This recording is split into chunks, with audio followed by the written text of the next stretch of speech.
हिंदी साहित्य लेखन। आज हम लोग हिंदी साहित्य लेखन के बारे में पढ़ेंगे। साहित्य इतिहास लेखन की पद्धतियाँ। सबसे पहले हिंदी साहित्य के इतिहास की दृष्टि से उल्लेख ग्रंथ भक्ति काल से ही मिलने लगते हैं, जैसे गोकुलनाथ कृत 84 वैष्णवन की वार्ता, 200 वैष्णवन की वार्ता और नाभादास कृत भक्तमाल। किंतु कवियों का विवरण मात्र होने से इन्हें इतिहास ग्रंथ नहीं माना जाता है। हिंदी साहित्य के इतिहास लेखन की परंपरा का आरंभ 19वीं सदी में गारसा दत्तासी कृत इस्तवार द ला लिटरेतुर एंदवी हिंदुस्तानी से माना जाता है। हिंदी साहित्य के इतिहास लेखन को 4 पद्धतियाँ मुख्य रही हैं। पहला पद्धति वर्णानुक्रम पद्धति। इसमें रचनाकारों का विवरण उनके नाम के प्रथम वर्ण के क्रम से दिया जाता है। उदाहरण के लिए तुलसीदास, चिंतामणि और केदारनाथ सिंह का समय भले ही भिन्न हो, किंतु उनका क्रम इस प्रकार होगा: केदारनाथ सिंह, चिंतामणि, तुलसीदास। इसे ऐतिहासिक दृष्टि से असंगत माना जाता है, क्योंकि यह इतिहास लेखन नहीं शब्दकोश लेखन की तरह होती है। इसे ऐतिहासिक दृष्टि से असंगत माना जाता है, क्योंकि यह इतिहास लेखन नहीं शब्दकोश लेखन की तरह होती है। गारसा दत्तासी और शिव सिंह सेंगर ने इसका प्रयोग किया है। काल क्रमानुसार पद्धति। इसमें रचनाकारों का विवरण उनके काल समय के क्रम से दिया जाता है। रचनाकार की जन्मतिथि को आधार बनाया गया है। इतिहास लेखन की दृष्टि से इसे भी अधूरा समझा जाता है, क्योंकि इस दृष्टि से लिखे गए ग्रंथ वर्णानुक्रम पद्धति की तरह कवि वृत्त संग्रह मात्र होते हैं। जॉर्ज ग्रियर्सन और मिश्र बंधुओं ने इसका प्रयोग किया है। यद्यपि ग्रियर्सन में विधेयवादी पद्धति के कुछ आरंभिक सूत्र भी मिलने लगते हैं। विधेयवादी ग्रियर्सन में जॉर्ज ग्रियर्सन और मिश्र बंधुओं ने इसका प्रयोग किया है। वर्णानुक्रम काल क्रमानुक्रम पद्धति का। लेकिन यद्यपि ग्रियर्सन में विधेयवादी पद्धति के प्रवर्तक तो रामचंद्र शुक्ल हैं, लेकिन यह लक्षण ग्रियर्सन के समय से ही दिखाई पड़ता है। विधेयवादी पद्धति के कुछ आरंभिक सूत्र भी मिलने लगते हैं। वैज्ञानिक पद्धति। इसको विधेयवादी पद्धति भी कहते हैं। वैज्ञानिक पद्धति इसमें ग्रंथकार निरपेक्ष तटस्थ रहकर नहीं। वैज्ञानिक पद्धति तो गणपति चंद्रगुप्त का है। विधेयवादी पद्धति रामचंद्र शुक्ल का है। इसमें ग्रंथकार निरपेक्ष एवं तटस्थ रहकर तथ्य संकलन कर उसे क्रमबद्ध रूप से में प्रस्तुत करता है। इतिहास लेखन सिर्फ तथ्य संकलन की नहीं, बल्कि उनकी व्याख्या एवं विश्लेषण की भी मांग करता है। अतः इस पद्धति को भी अपरिपक्व माना जाता है। विधेयवादी पद्धति। फ्रेंच विद्वान तेन ने इसे सुव्यवस्थित सिद्धांत के रूप में स्थापित किया है। तेन ने इस पद्धति को 3 शब्दों के माध्यम से स्पष्ट किया है। पहला जाति, दूसरा वातावरण और तीसरा क्षण विशेष।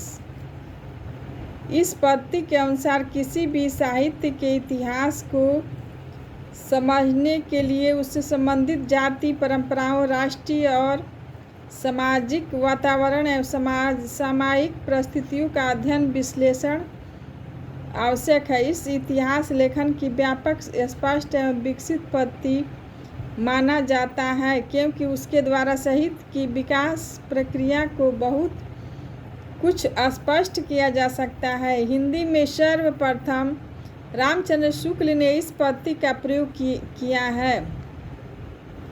इनके बाद रामस्वरूप चतुर्वेदी, बच्चन सिंह आदि प्रख्यात साहित्य इतिहासकारों ने इस पद्धति को आगे बढ़ाया है।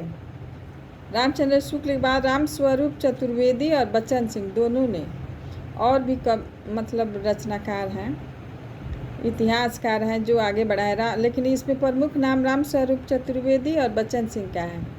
आदि प्रख्यात इतिहासकारों ने इस पद्धति को आगे बढ़ाया। इस तथ्य उनके निम्नलिखित उद्धरणों से स्पष्ट होता है। रामचंद्र शुक्ल के अनुसार उनका कथन है, प्रत्येक देश का साहित्य वहाँ की जनता की चित्त वृत्तियों का संचित प्रतिबिंब होता है। आदि से अंत तक इन्हीं चित्त वृत्तियों की परंपरा को परखते हुए साहित्य परंपरा के साथ उसका सामंजस्य बैठना ही साहित्य कहलाता है। रामस्वरूप चतुर्वेदी के अनुसार कवि का काम यदि दुनिया में ईश्वर के कामों को न्याय उचित ठहराना है तो साहित्य के इतिहासकार का काम है कवि के कामों को साहित्य इतिहास की विकास प्रक्रिया में न्याय उचित दिखा सकना। साहित्य इतिहास दर्शन, जिस प्रकार साहित्य की परंपरा का अध्ययन साहित्य इतिहास लेखन के माध्यम से किया जाता है, उसी प्रकार साहित्य इतिहास लेखन इसकी परंपरा का अध्ययन साहित्य इतिहास दर्शन करता है। साहित्य इतिहास दर्शन से अभिप्राय साहित्य के इतिहास लेखन में प्रमुख दृष्टिकोण या विचारों का अध्ययन करने वाले विषय से हैं। हिंदी में नलिन बिलोचन शर्मा इस तरह का उल्लेख ग्रंथ लिखा है। साहित्य इतिहास ग्रंथ का दर्शन मैनेजर पांडे का इतिहास एवं साहित्य दृष्टि से भी इसी प्रकार का ग्रंथ है। साहित्य इतिहास दर्शन का संबंध इतिहास दर्शन से है। इतिहास दर्शन के जनक को लेकर मतभेद है। कालिगवुड के अनुसार वाल्तेयर सामान्यतः इन्हें भी माना जाता है। प्रोफेसर वाल्स के अनुसार विको ये इटली के दार्शनिक थे। वाल्तेयर के अनुसार इतिहास दर्शन इतिहास के चिंतन की विधि है।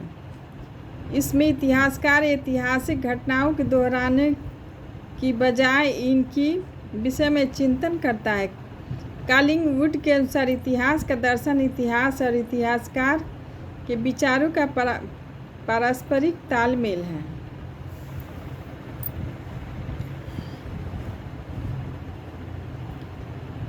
रामचंद्र शुक्ल के कुछ कथन है वक्तव्य एवं काल विभाजन के अनुसार के बारे में। आचार्य शुक्ल ने अपने से पहले लिखे गए साहित्य इतिहास ग्रंथों को कविवृत्त संग्रह कहा है। शिव सिंह सरोज कविवृत्त संग्रह कहा है। Modern vernacular literature of northern Hindustan बड़ा कविवृत्त संग्रह कहा है। मिश्र बंधु विनोद बड़ा भारी प्रखंड कविवृत्त संग्रह का है। नामकरण 2 आधारों पर किया गया है। काल विभाग के भीतर प्राप्त होने वाली विशेष ढंग की रचनाओं की प्रचुरता उनके स्वरूप के अनुसार ग्रंथों की प्रसिद्धि के आधार पर, क्योंकि प्रसिद्धि भी किसी काल की लोक प्रवृत्ति की प्रतिध्वनि है। किसी काल विस्तार को लेकर यूं ही पूर्व और उत्तर नाम देकर 2 हिस्सों कर डालना ऐतिहासिक विभाग नहीं कहला सकता है। किसी काल के कवियों की साहित्यिक विशेषताओं के संबंध में मैंने जो संक्षिप्त विचार प्रकट किया है वे दिग्दर्शन मात्र के लिए है। इतिहास की पुस्तक में किसी कवि की पूरी क्या अधूरी आलोचना भी नहीं हो सकती। आधुनिक काल में गद्य का आविर्भाव सबसे प्रधान साहित्यिक घटना है। आधुनिक काल में गद्य का आविर्भाव सबसे प्रधान साहित्यिक घटना है। वर्तमान लेखकों और कवियों के संबंध में कुछ विद्वान अपने सिर एक बला मूल लेना ही समझ पड़ता है। रीतिकाल के कवियों के परिचयात्मक विवरण मैंने प्राय मिश्र बंधु विनोद में ही लिए हैं।